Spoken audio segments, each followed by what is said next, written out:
PSY-POD, PSY-POD.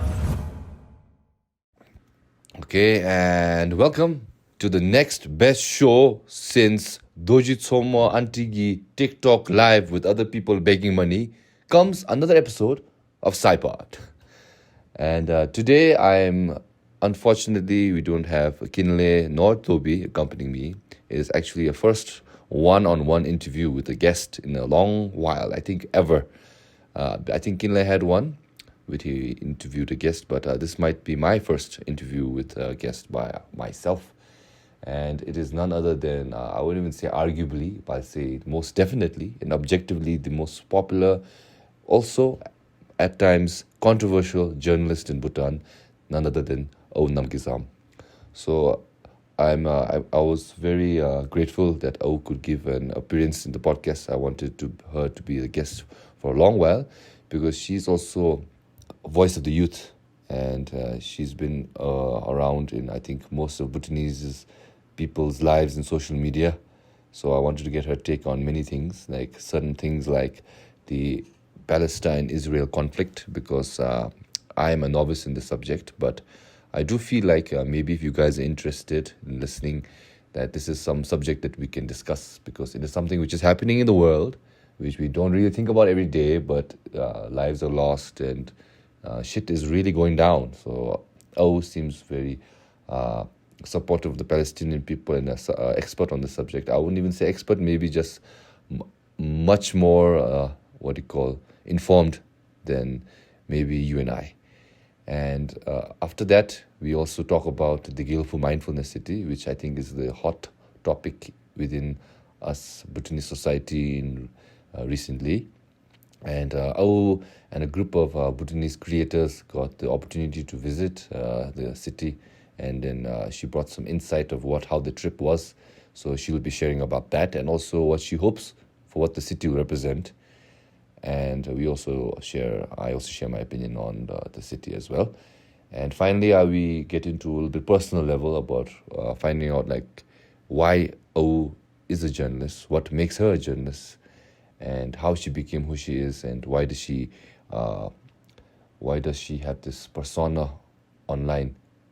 So we'll get into all these details, and also a little advice to if people are potentially they want to become a journalist in the future. I will share some solid advice. So please tune in till the latter half of this podcast to get that insight.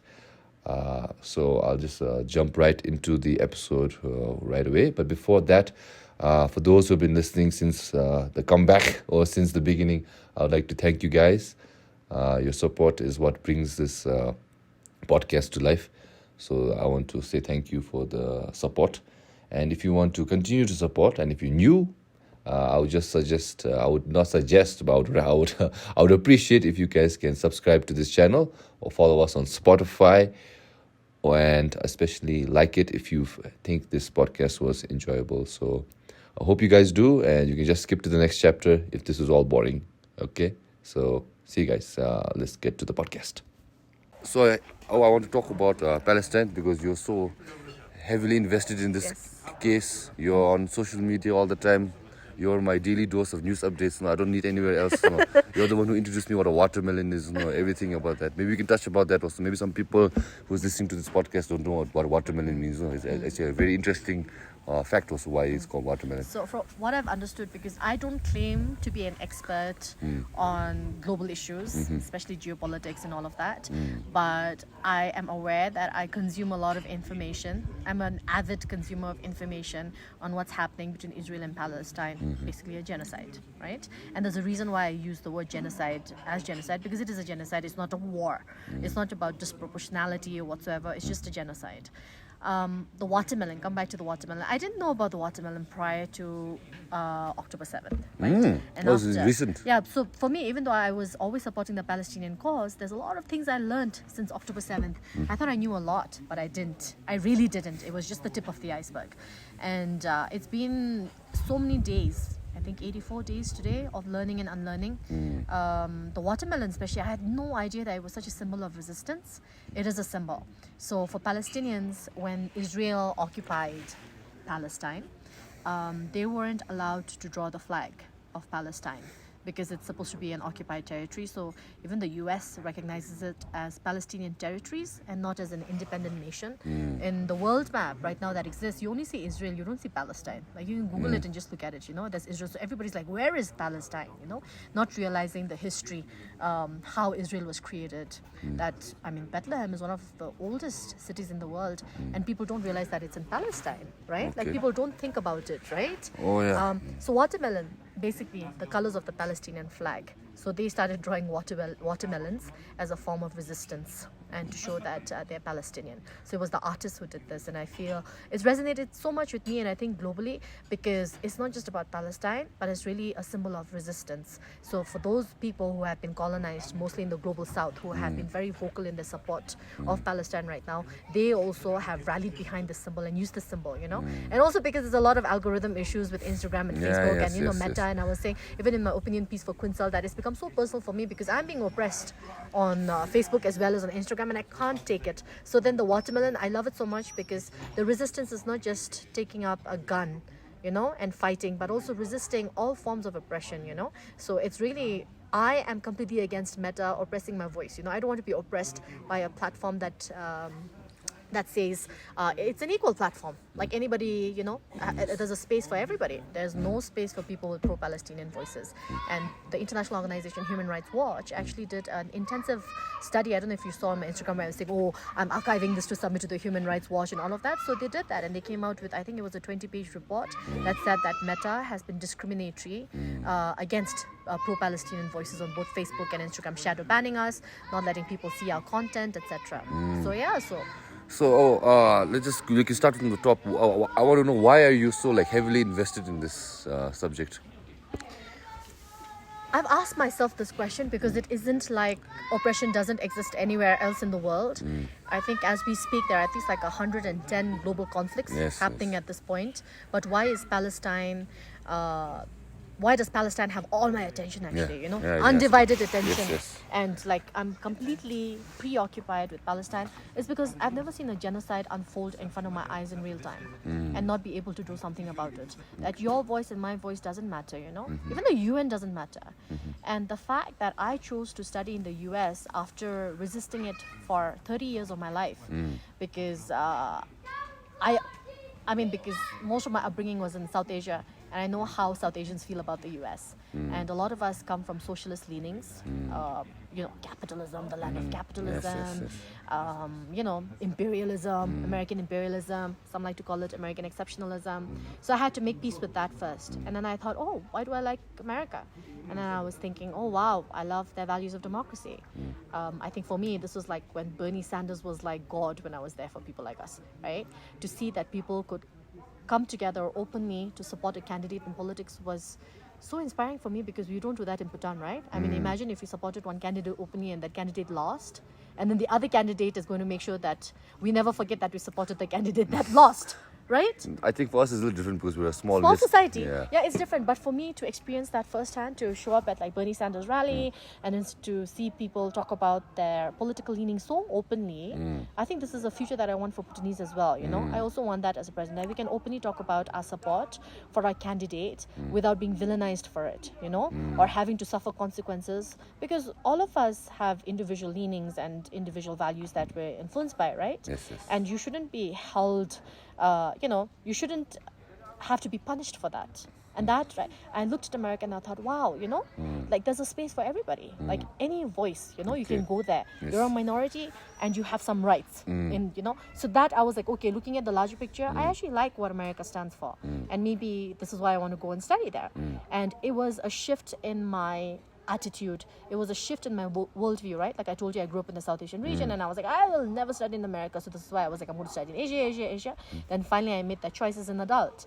So it showed that I embraced the good values of America and the US. And then for them to so blatantly show the whole world that they don't stand for any of the values that they hold us accountable to has been I think, painful for me, I would say. I'm like, why did I even go to the US, you know? Then I have to remind myself that I met some fantastic American people, people with my values, that the US government is not the people. Same thing with Israel. Yes, I it's have the to remind government. myself, I cannot hate all Israelis just because Netanyahu and his bloodthirsty ministers want all Palestinians dead, right? So we can be a collective. So my anger is towards the state, the American state, right? The Israeli state. So I need to qualify that as well. But then again, people come in and say, oh, but you don't condemn Hamas, you know? The thing is, You don't condemn Hamas? see, I will come there. I condemn their actions on October 7th. It was terrorism. But You can't say it wasn't terrorism because they attacked civilians. But you empathize with them, with the people of Hamas, in the Gaza I Strip. empathize with them because their founding members have suffered the same atrocity that Gazans are suffering right now. They have seen family members shot in front of themselves when they were young teenagers. So obviously you cannot decontextualize this, you know. Yes, yes. So who created Hamas? There is even evidence that Netanyahu propped them up because he wanted to divide and rule Palestine, right? Yes. You have the Palestinian Authority in the West Bank. You have Hamas in Gaza, right? Yes. So people are like, do you condemn Hamas? I'm like, do you condemn the Israeli Defense Forces? Because all they've shown since October 7th is they are terrorists, you know? So if you cannot condemn the terrorist actions of one group, how can you condemn the terrorist actions of another group, right? And then I have friends in the Northeast, okay? I have friends who are Native Americans, okay? And I know that the state can very easily call resistance and uprisings terrorism, right?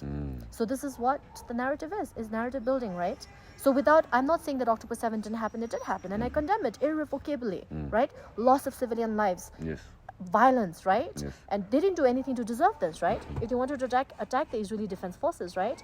But then Hamas also comes from a place of trauma, of oppression, violent oppression, right? So they're resisting. And when you speak to people inside Gaza, they say, it's not black and white, you know? When you ask them, oh, but do you condemn Hamas? Everybody's like, do you condemn Hamas? Do you frigging condemn the Israeli Defense Forces right now?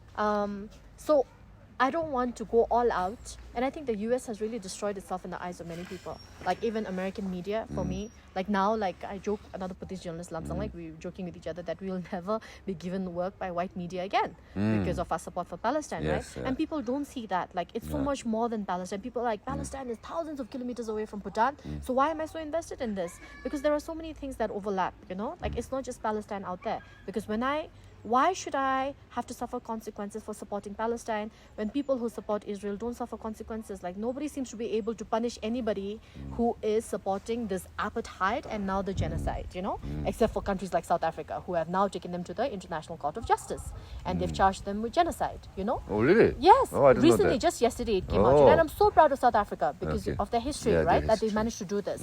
But I mean, the whole world's international opinion, we've seen how protests have changed, the tide has changed because of protests and people speaking up, right? It has never happened in history before because social media didn't exist, right? Governments can do whatever they want and the voices of people aren't really heard. But not only do we see the voices, we see the people because of social media and what Yes, they're doing, right? yes, yes. We saw how Canada changed its stand. We know how Australia changed its stand, how Japan's changed its stand. These are people in the UN Security Council. And it's Oh. only the US who has firmly stood behind Israel, right? Why? I mean, there are so many theories, Yes. but also there's evidence that there's money in it for Of them. course. There's always money in it for the US when there's war, you know? Yes. And I feel War sad profit, that really. Israel is fighting a proxy war for the US in the Middle East. And Israel does not realize this right now. They think they got the good end of the deal, not realizing that violence begets violence. This is a proxy war between what? US and Russia? US and the Middle East. Middle East. Yeah. Now Now it's the see- Middle now the East. next one- I thought it was the Cold War didn't end. I thought the Cold War was still going on.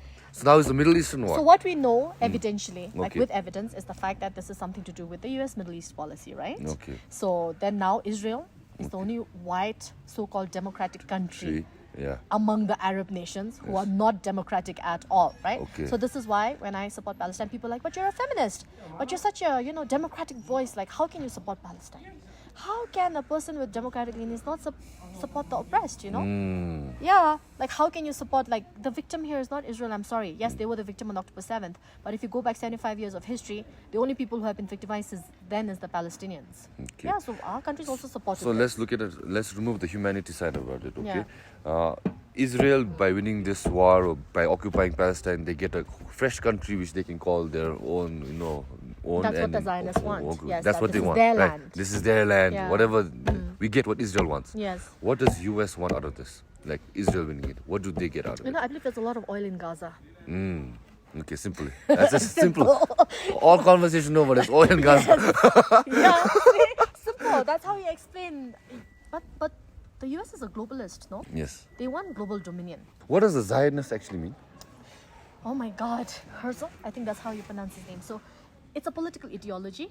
So people mistake Zionism to be a religion like Judaism. Yeah. So they conflate the two so that you can be called an anti-Semitic. By calling somebody a Zionist. Yeah. Okay. So Zionism is like they believe that this is the promised land, that this is a land for the Jews, by the Jews.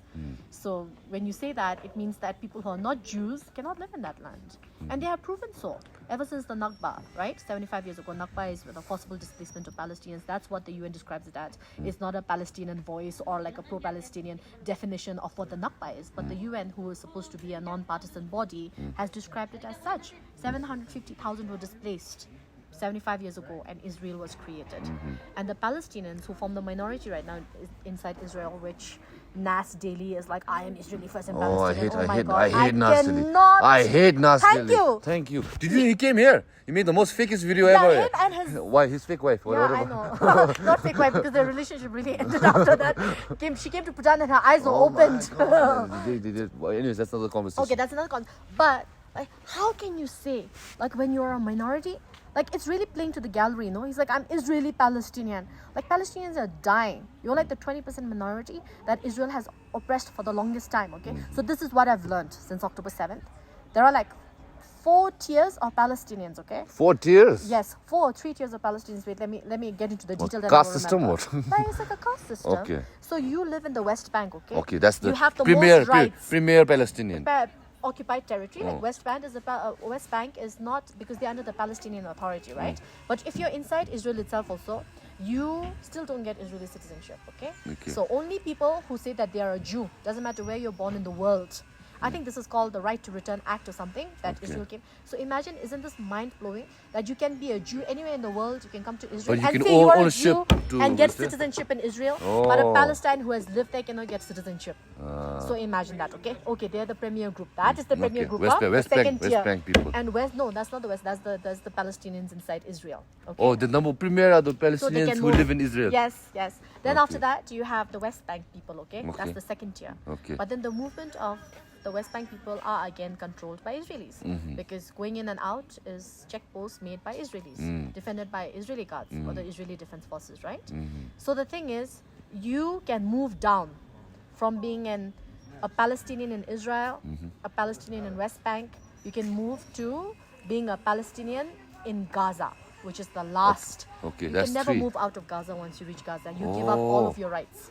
So it's like a legalized concentration camp kind of scenario. That is a concentration camp. Did you see the height of the walls that's built around? I'm so the very dehumanization blind. of Palestinians have happened for so long that there are generations of Israelis who don't see them as human beings. This is why they feel no empathy or compassion with how they are indiscriminately killing Palestinians. So it's like an Attack on Titan kind of scenario.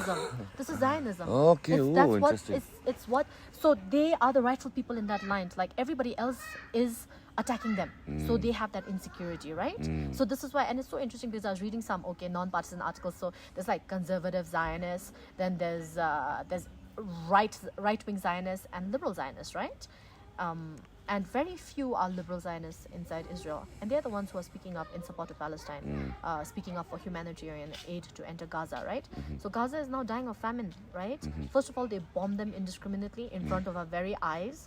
They don't care. And when the world stands against them, they say, oh, we're the victim, why are you not supporting us? They attacked us on October 7th, right? That's like the only they thing attacked you one day. They're using that, they're milking that October 7th, like anything. Yes, it's crazy. And then people are like, how come as a Putis I support Palestine instead of Israel? Not realizing that we're not even at the same level. First of all, we will never dehumanize another people like the Israelis have done to Palestinians. Second of all, we do not believe in going and rampantly declaring that other people's lands is our land. We don't do that. And we are a majority Buddhists. We believe in compassion. So even when we went to war, right, in Operation All Clear, led by His Majesty the Fort Gelephu, we weren't going out to kill people. We were saying, how can we minimize the loss of lives when we do this, So we approached it from a compassionate point of view. And I even wrote it on my Facebook that soldiers were made to listen to prayers, They weren't allowed to listen to like rap music and heavy metal and say, oh, let's make you bloodthirsty animals and go and kill everybody. That's what's happening in Israel, or? Yes. What? You know what Sadoji was telling me? What? So when you go to train in the military Yeah. for 2 years, Yeah. they have suffered from so much PTSD that Yeah. in Himachal, there are signs that says, hotels that say no dogs and Israelis allowed. They come to smoke up, relax, get over their PTSD there. And I've seen so many videos of Israeli soldiers who are not getting trauma support from Israel after they complete this, you know? They're making them war machines then. Yeah, war machines. We don't make war machines in Bhutan. We can't. We are not the same country. Yeah, we don't have the same interests. Okay, I got this theory, okay, since you're well versed in this subject, I got this theory. I was talking to my friend. I was thinking, since now Palestine are like they're short-handed in every department in this conflict. No, even in like land also, majority is Israel. Whether it be army, whether it be influence, whether it be supporters also. They're fighting a losing battle. No, why don't just surrender? Why don't? Because now they're going to lose anyways. Like now more loss of lives. Why don't the Palestinians collectively accept that they're going to lose this war? Find a way. Maybe they can live in Israel and practice Islam and have a piece of what they call maybe some property, but then accept that they'll lose. That's why I think that would be the best way to end this Because war. there's been 75 years of that chance. Yeah. And Israel has shown time and again that they don't care about Palestinians. That's what's happening in the West Bank right now. The West Bank is a Palestinian territory, but the Israelis decide who gets to live or who gets to die. Okay. They are attacking theaters. Like there are friends of mine who are in the West Bank, right? They're just raiding houses indiscriminately. There is no fairness or justice. Like they say that there's a two-state solution, right? Where they have a shared capital, but then have two completely different governments. But Israel doesn't allow that. There have been so many peace talks. Netanyahu has finally come out and said that he doesn't want this. He doesn't want Palestine. He wants Israel. So Zionism, okay, is a political ideology that was created by one man, Herzl, if I'm not mistaken. And it's so funny because Palestine was the second choice. The first choice was Argentina. Okay. I think the second choice was Uganda or something, an African nation. And then they're finally like, no, but, you know, Jesus was from, they won't say Palestine, but then they will say, it was from there. So therefore it is our home because we are his descendants. No, it's like you and me, okay? Like I saw this meme on Instagram. It's like you see somebody sitting at the table, a family, okay? And you just walk up to them and say, you have to leave this table because my family sat here 2,000 years ago. Can you do that? Right? You can't even say this to somebody who was eating at the restaurant, like you ate there yesterday. You go by and say, I sat here yesterday. Can you please move? This is my place. So it's based on a book, right? If you want to go back, if it's not Herzl, I think his name is, let me just Google it, okay, so I don't have it wrong. I don't want to. It's okay, It's someone. either the Bible, Okay. right, which a lot of people also say is mythical, right, or this book, where it was an arbitrary choice, right, informed by the Bible. Yeah, Theodor Herzl. Damn, he was a journalist. I just found it. Theodor Herzl. Yeah. Okay. Austro-Hungarian. So he wrote a book about the Zionistic. He's the one. Oh, so he's the Yeah, guy. yeah. So he's Father. He's their Jesus. Father of modern political Zionism. So, do you see like Israel killing all of Palestine, just taking what is left? Do you think that seems more If the world realistic? doesn't act, that seems more realistic. But you know what the Palestinians say? It's okay, they will die, but they've woken up the world. They have. I Because think it's I not think about- Palestinians have nothing to lose now. Yeah, because now much of the world knows their story. It's no longer whitewashed. And it's also about, not just about Palestine, right? It's about liberation, equality, justice, fairness. And I think everybody has taken that from this. So Palestinians are calling themselves martyrs, not just dying for their land, but literally dying for values. Oh, what a sour note to end this subject. I know. Oh, okay. I don't know if you guys woke up with a lot of energy and happiness, but we're sorry to ruin your mood, okay? But another thing I would like to talk about is you've been so rampant on social media with this subject. No, Rampant. you've been getting a lot of negative comments. Yeah. A lot of I saw one you screenshot of someone calling you a Bhutanese Nazi or Yeah, something. yesterday I got called a jihadi auntie. Jihadi auntie. Wow. I'm going Yeah. to call this episode the Jihadi Jihadi auntie. auntie, yeah, you should, yeah. The Jihadi Yeah, auntie yeah. with Namgay Zam. So imagine, no, but it also shows that Islamophobia, no? It's like you can't support, but the thing is, people don't know that Palestinians are also Christians. Like the majority of them may be Muslims, but there are so many Palestinian Christians, and it doesn't work with the Israeli narrative. So they always downplay that, or they hide it from the world. Designed to perpetuate Islamophobia. Yeah. And a lot of Bhutanese actually subscribe to it. A lot of people are actually Bhutanese are Islamophobic. Islamophobic. Yeah. We think of this religion as being extremely oppressive, and also the fact that you can call a fatwa, like you can get somebody killed for being sacrilegious. Yeah, like it's the only religion that allows it, So then this is why I think a lot of people have. But also, I mean, the West has really demonized a lot of Arabs for us. We grew up in a generation thinking that everybody who looks like Osama bin Laden is a terrible person, For sure. And then you go into a plane, and if you hear a lot of Arab voices, you're scared that your plane is going to go down. Yes. Like, where has that conditioning come from, And now with Palestine, what's happening is we're seeing that the men love, that they are peaceful, that despite the most horrendous massacring of their families, they have the space for peace and love even for other people, and they can call for peace in the world. I don't know, I would go and kill everybody, who kills my family. Yeah, would you not? Jihadi Jihadi, no, but would you not? No, seriously, would you not? Of course. Your father, your brother, your mother, everybody killed indiscriminately in front of you. Man, I would pick up the next gun and shoot everybody, no matter how peace-loving I am, Yeah, it's not okay to do this. Yeah. So you want to shoot and kill every negative comment which comes away? No. I would be ready for revenge if my family was massacred like that, or my loved ones are massacred like that. Because how do you find peace unless you go and meditate in the caves and you say, we all excuse our most horrible behavior by saying, we're not the Buddha, right? None of us are in this world. Even being Buddhists, we have a limit too, right? Yeah. But I think that you need to question whether your support for or your lack of support for Palestine comes from a place of Islamophobia. Okay, next subject. You recently went with a group of creators men with the Gelephu Mindfulness City. Can we share about this? Are we allowed to? Yeah, we are allowed to talk about we're allowed it. to talk about there's no censorship as such, but this group really was taken, I think, to show us the physicality of the Gelephu Mindfulness City.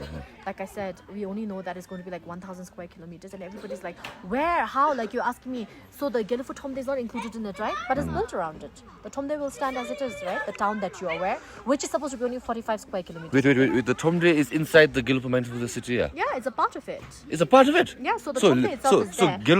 Not saying part of it, meaning it's not going to be raised to the ground. It's going to be built around it, around existing structures. So let's say an example. Okay, sorry guys, there's no visual reference. So imagine Tom is in the middle, okay? Then it's built around it. Yes. Because that's not the special administrative zone, no. The Tomde Gelephu is still like. So there'll be another route, what?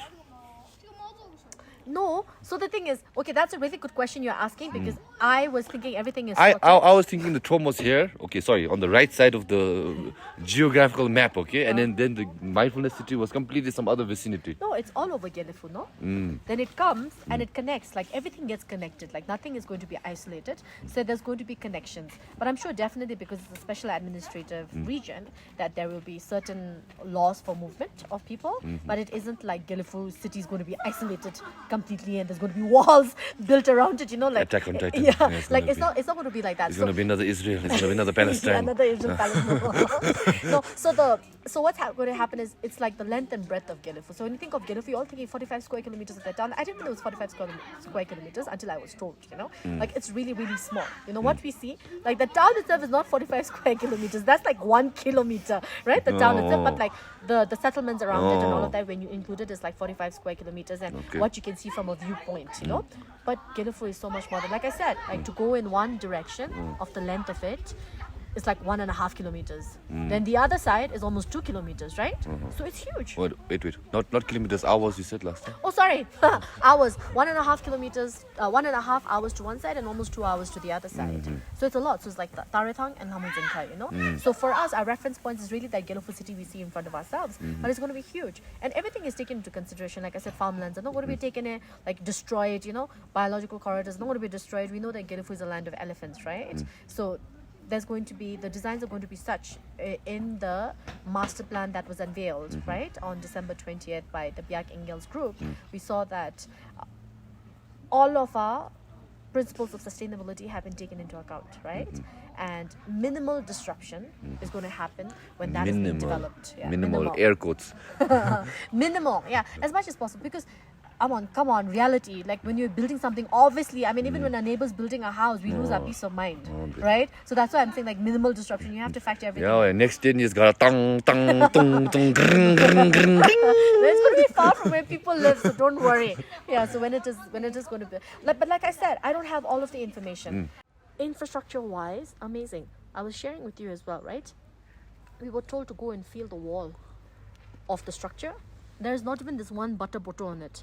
You know how first of all our walls are not straight, right? It's not level, right? Okay. Doesn't matter even if you're like it's like a 5-star hotel in Bhutan, but that is smooth, straight. There was guidance from South Koreans as well as Thai experts. So a lot of hard work. They subs work really, really hard. I think they're very proud of this project, and I feel that they should be proud of this project because nothing like it exists before. And that showed me what Bhutanese are capable of when we have the right leadership, the right conditions, right? And the next time, what we saw next was the Gelephu Center, the National Service Center, right? It blew our minds. The structures that we saw, over 100 acres of land, that Bhutanese were the primary builders of this. And I thought, oh, wow, we're capable. And I think this is what His Majesty wanted us to see as well, to have faith in our own people, right? Yes. Like we always, drukila, top keme attitude, you know, anything goes. It doesn't. Then this is why we have the kind of structures we have in Thimphu, right? But what we saw in Tarithang and what we saw at the water treatment plant has really, I think, inspired me that we are capable of so much more than we think we are. And I think it was a lesson in opening my mind. Because like I said, like my reference frame is what I know, remember? Colored by my own view of things in life and what I know and the literature that I consume. So you can't fault a lot of people for not understanding the scale and the ambition of the Gelephu Mindfulness City, because we only approach it from our limited points of view and our standpoint, right? So for me, my reference point cities, like special economic zones, right? You know, economic hubs, you think of Dubai, you think of Singapore, but nothing like the Gelephu Mindfulness City has ever happened in the world. And I was also thinking, because I'm writing a piece for international media, and I was thinking, how do I approach this, you know, for an international audience? Then I was thinking, what have we gifted the world? In the 20th century, the folk king of Bhutan gifted the world gross national happiness. And it was seen as radical at that time, right? Because everybody was measuring our standards of development and progress against gross domestic product. And he was a rebel that way, you know. This was not mainstream thinking. It's also it's still considered an alternative paradigm. But a lot of the world, I mean, the UN adopted the International Day of Happiness because of gross national happiness, right? Then, of course, another momentous thing that happened was a transition to democracy. Nowhere in the world has democracy been gifted to people, right? You have military coups, you have bloodshed, you have wars, you fight for democracy. But in Bhutan, we had to fight for the monarchy and say, we don't want democracy, we want to be under the monarchs. So we have done things very differently. And because of this precedent, I have a lot of hope in the Gelephu Mindfulness City, you know. I feel like His Majesty the Fifth King thinks that so much has been done for us by the Fort Gelpo, and we are so grateful to him. But as a king, what has he done for us, you know? And I feel that this is his gift to us. And he's asking us to believe in something that can really take Bhutan, you know. I mean, we are the heroes of conservation, you know, everybody, Bhutan is the poster child, we're carbon negative, etc. What have we gained from it? Did being carbon negative help us when we were suffering from COVID-19? Did anybody want to give us vaccines? You know, was there vaccine equity just because we're a carbon negative country? No, we were a least developed country. Nobody gave a shit about us. You know, this is the reality, Meba. People love you for making the sacrifice they can never make in their lives, including countries, right, at the national level. And I think that it is high time, despite being such a believer in gross national happiness, sustainable development, I think that it's high time that Bhutanese capitalize on the opportunities that are available to us instead of just being a poster child for the World Wildlife Fund, right? Or the UN. No, I think something else His Majesty said in one of the gatherings, he's talking about how he was a socialist. Like, I am at that stage, like where I'm transitioning a little bit, okay? I've always been a socialist my entire life. My political ideology is that, my leaning is that, right? And he said straight out of college, he was also like that. Then he grew up, and then he realized that he has to be a little more pragmatic. And I think I'm approaching that spot in my life where I need to accept certain ground realities, that it's good to be idealistic, but it doesn't serve you well in life. What is socialism actually? You want to think about equal opportunity for all, no? You think about welfare, of everybody. Like, we have a bit of this here in Bhutan. We have free healthcare, free education, Yes, right? yes, yes. So being like a welfare state in a bit is socialism, but it's really, when you think about it, it's really fair, living in a fair society, equal distribution of opportunities, equal distribution of finances, wealth. Okay. Yeah. Okay. A complete opposite of capitalism, which you understand. Yeah, I've heard the term socialist, because Yeah. I don't really understand. But this that is just much. like I'm just giving you a very superficial Yeah. definition of it. Yeah. So, okay, I think... Social justice, all of that. I think I am a skeptic, and I'll continue to be a skeptic, because I feel like I need some tangible things I need to see in order for me Fair to enough. believe. So that's just from my point enough, of yes. view. But then the way you put it, and then how you have explained, like you said right now, it gives me a little bit more hope and more kind of like what you call trust in what is going to happen. It's just that, I think living in Bhutan our whole lives, we have not seen this big of a change. So that's where I think maybe the skepticism comes from. No, but also the fear of the unknown, no? Yeah. That's the thing. Fear of Like, the we all unknown. fear the unknown, Yeah. right? And this is an unknown to all of us. Yeah. And details are emerging, but I feel like, if not this, then what? Like, do you want to be this? Like, Yeah, Sai, yeah, like in I- your life, yeah, like I understand. Bhutan just become a middle income country. We Yes, don't yes. really have much money of our own. We don't have any economic might anywhere where we go. They just want us to be that, It's like how we want like the Layups of Bhutan to keep their lives so that we can go and take photographs with them. Don't we want them to have what we have? It's a deprivation, no? But I think more personally, it's more of like, I think we're going to gain a lot of great things out of this new city. It was just, my concern is at what cost? What Yeah, are we? the pros, and I think all of that, it's really fair, because these are my questions too, right? Now that we've all rallied behind the idea and the intent, Yeah. it's like nobody is against it in Bhutan, Yeah, because yeah. we say good things will happen, Yeah. But then now, like, what are the trade-offs, Is there going to be trade-offs? Yeah. But I think the details will emerge soon. I don't think that any decision will be taken, especially by our leadership, where... Because the whole point of this is for economic security, So the security of Bhutanese will be first and foremost. I don't think that is even something that can be debated, or questioned. But we're going to see how it's going to happen. We can Okay. wait and watch. 10 years, right? So... Yeah, let's see how much. Like, let's see. I mean, like, I'm going to be old. I'm going to be like nearing my 50s. Yeah, we'll listen to this podcast in 2034, and let's see how if our hopes were good, or it was left tarnished. Okay, then we can we'll move into the last part of this podcast. So I want to now talk more about you. We talked about the things that you believe in, like in the Palestinian Israel conflict. The one is Gelephu City, because you've already been in the ground level. Malahis no more. So I wanted to ask about that. But I just wanted to ask, you've always been around, I think, young Bhutanese lives in our social media, because being the Whether you advocate, like it or not. advocate for the original social justice warrior. So, are you still like that, like you used to be before? And then how did you come to become like the OG journalist who used to talk in Bhutan? I don't think it was ever by design. Like I said, like, my values have not changed since I was a kid, right? I would always, like, I have no memory of it, but a lot of my uncles and aunts tell me, like, I was very strong-minded from the time I was a little kid. Like, wrong was wrong and right was right. Black and white.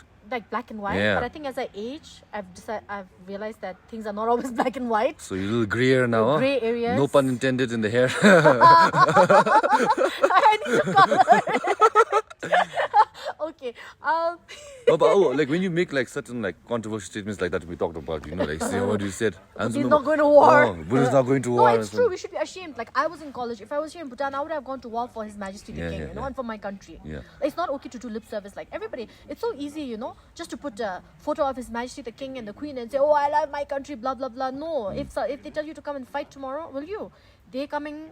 His Majesty is telling us the war we're going to fight is the Gelephu Mindfulness City war, right? Ooh. We need the world to believe in this, right? This is our war. This is our generation's war.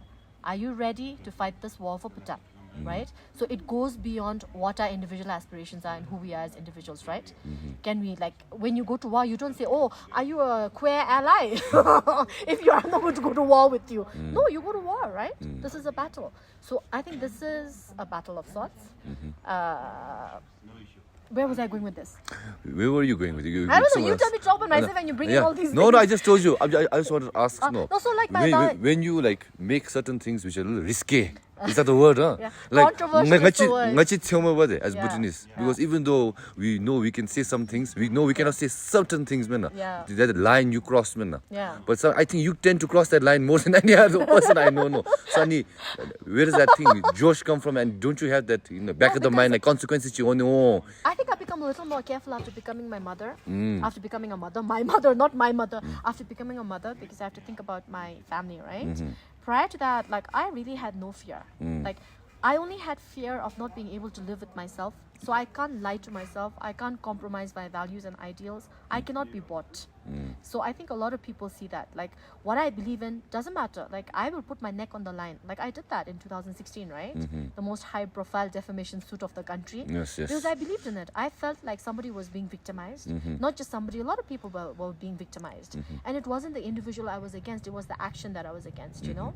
And if I believe in it, I will go all out. Like, I believe in Palestine. I don't care that I lose opportunities with international media. And I'm the only journalist in Bhutan who gets the most opportunities with international media, you know?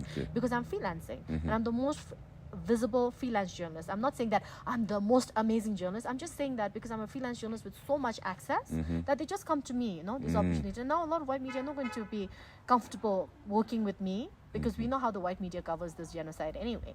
So they're like, oh, she's very pro-Palestine. So yeah, and even if I go for scholarships, like for studies abroad, I know the opportunities I've given up, that they will see my history and what my activism is, and it will definitely affect it. But I'm willing to go in with my eyes wide open. So it's that, like, I can live with anybody thinking anything about me, but I can't live with me not being able to respect myself. That's my deciding factor. What a nicely put. Yeah, and after that, the only people I fear are the kings. So I love, like, if His Majesty the Fifth Duke was saying, Namgay, what are you doing? You know, like, a part of me will still, like, I think it's because I don't crave that external validation, like a lot of influences, all of that, because I know who I am as a person, what I believe in, and that's unshakable. Like, anyone can say anything to me, but in my mind, of course, I'm a human being, it does affect me, but I can make that distinction, no? Oh, this is not personal, this is professional, right? Okay, But on that point, Vishnu, like most of the people, like I grew up, no, we used to have the feeling like, oh, you're fighting for something which is right, no. But then slowly, no, that is just a little bit of not even a feedback or criticism, but what the general like narrative I feel is, people say is that you try to make the story, then later it's more about yourself. So what do you think about when people that say that? happens when it's individual driven, no? Like, I've never tried to make it about myself. Okay. But it just happens that it's made about me because my name is, like, Namgay Zam is attached to it, you know? No, I even got that when I was undergoing the defamations. With my own colleagues and peers were like, I'm doing it for the glory. And I was like, glory of what? The loss of my mental health, the loss of jobs, like the loss of people, like just basically not being invited to anything. Like, people who were talking to me before would not talk to me, right? Like, you just get dropped from everything. You're socially ostracized. And that's the worst thing that could happen to you in a small community. It's not about failure in your jobs. It's not about not having money. It's about people just ostracizing you in a small society, right? Yes. So it's like, if people think like it's about me, well, that's their opinion, because that was definitely not my intent. So you deal with it. Ah, wow. Savage to all you people listening. Yeah, it's not my problem. How is it my problem, yeah? What people think. Like, Lovely. before 2016, I'd be like, oh my God, how can that person, blah, blah, blah. After 2016, I'm like, oh my God, who gives an F about what you think about me? No, because at the end of the day, nobody's paying me money, right? Nobody's coming and saying, oh, Namgay Zam, I'm with you, you know, till the end. If I go to prison, I have to go to prison myself, right? So this is why I'm saying, if I can live with myself, whether I'm at home or whether I'm in prison, I'm the same person, right? It will not destroy me. Modern day Mandela. Okay. yeah, that's the thing, no? Okay. That's the thing. Okay. Yeah. There might be like maybe someone's listening here who wants to be a journalist, is young in high school. That's my core audience. So someone must be there listening like that. No. So what do you just say? Somebody who's a little afraid to be a little bit go orthodox in terms of being a journalist in Bhutan. You know, after having said all of that, Yeah. and also because I've grown up outside of Bhutan, no, most of my life. Yes. So I'm not conditioned by, like, that fear exists somewhere in the periphery, and it's learned, no? That fear is learned. It's socially conditioned into you. So I Yeah. come from I've lived in so many parts of the world that I approach these things very different from a Bhutanese who've grown up inside Bhutan. And I'm sure that a lot of the young people who are listening to your podcast mostly grew up inside here, you know? Yeah. So I'm more of I'm an exception, right? Okay. Like, so that also makes you the person who you are, remember, as you grow up. Yeah. But having lived in Bhutan, I feel that we do need to push the envelope because it's only journalists who can. Yes. Right? We're the ones who are supposed to tell the stories. We're the ones who are supposed to question authority. We're the ones who have freedom of expression and freedom of media. Like the constitution guarantees freedom of media in Bhutan. But we also ask this question, are you Bhutanese or a journalist first, And I used to get so mad when that question used to come to me because I'm like, I'm a journalist, but then as you grow older and you work with more and more people inside Bhutan, then you think that, that question actually makes you responsible to Bhutan, Like, I've stopped a lot of work with international media because it means going against Bhutan and highlighting their interests and their angles, and it gives me a lot of anxiety because they want stories to be told in a certain way, their way, not how we want to tell the story, right? Yes. So it makes me uncomfortable, because there's an agenda, remember, and I don't want to be the one providing the content to fit that narrative. There's a narrative always, right? Even in journalism, whether you like it or not. But I do think that our country needs storytellers, and journalists are storytellers as well as historians, right? We archive things that happen. And it makes me really sad that from my generation of journalists, there's just me and Big B that's left here in the country, right, who are outside of mainstream media. And from my generation, it's only Lamsang, and now there's one at Quinzel, but I think he's leaving soon.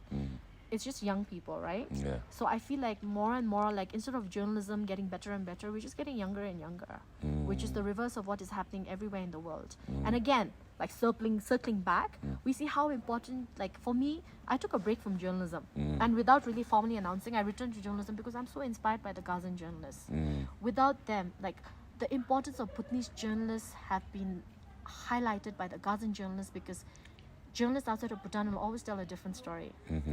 Which may not serve our interests, which may not be true, right? And the Gazan journalists have shown us that we need our own journalists to tell the world our truth, right? And this is why I think it's so important for Bhutanese to become journalists. The pay is not great. Don't join for the pay, okay? Don't think you'll become the richest person in the world because you're going to be a journalist. But you find that purpose in life, that you are useful. That you're doing something for the greater good. Literally you're doing something for the greater good, I'm not even going to bring democracy in this.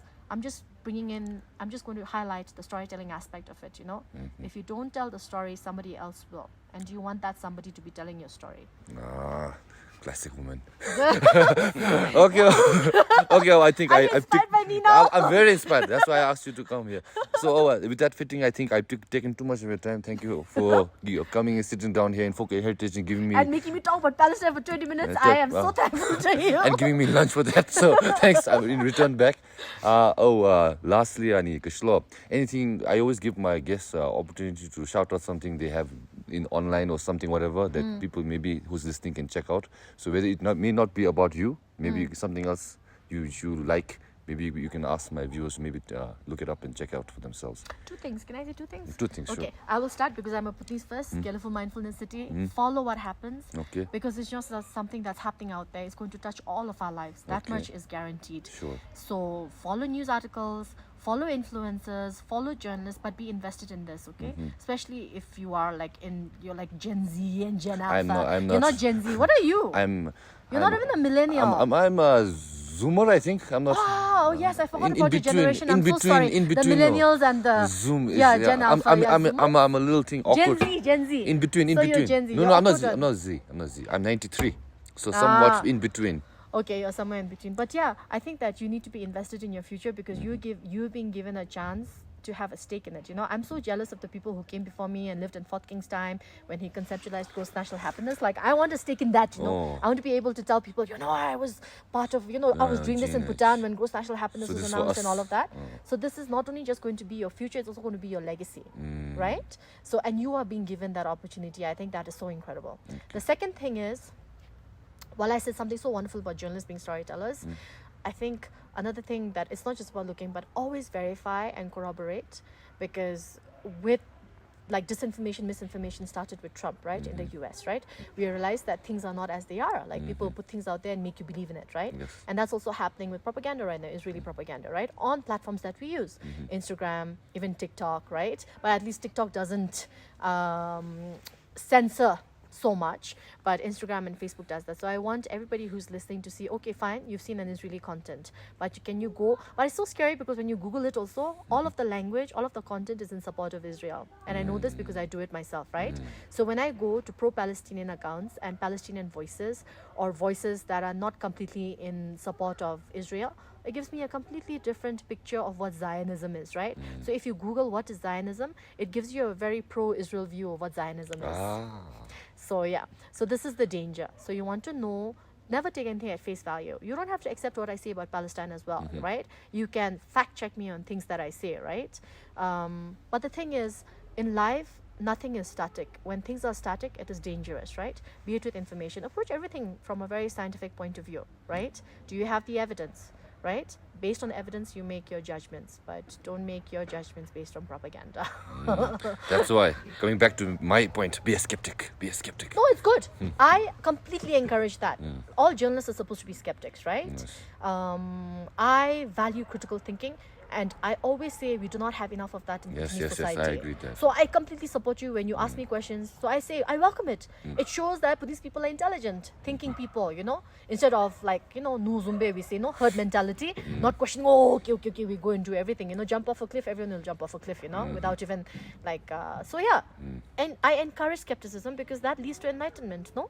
Yes. Like historical records show that, the Buddha showed that, ask questions, always. Okay, Buddha said, don't trust propaganda, man. Okay, well, thank you for being the first guest who has actually talked more than I do. So I think this is refreshing for my viewers and my listeners. So for people who usually listen for me, sorry, you had to listen to the whole entire time. Sorry, I apologize. But I think has been very insightful. He gave me a lot of knowledge today. I think it was a very great session. I didn't think I'll come up here and have lunch and have all this information overload. So thank you for this. I'll listen to this podcast again myself and just take some notes. Okay. Thanks, Sai. Thank you for giving me this Thank you. opportunity. That's all. Thanks.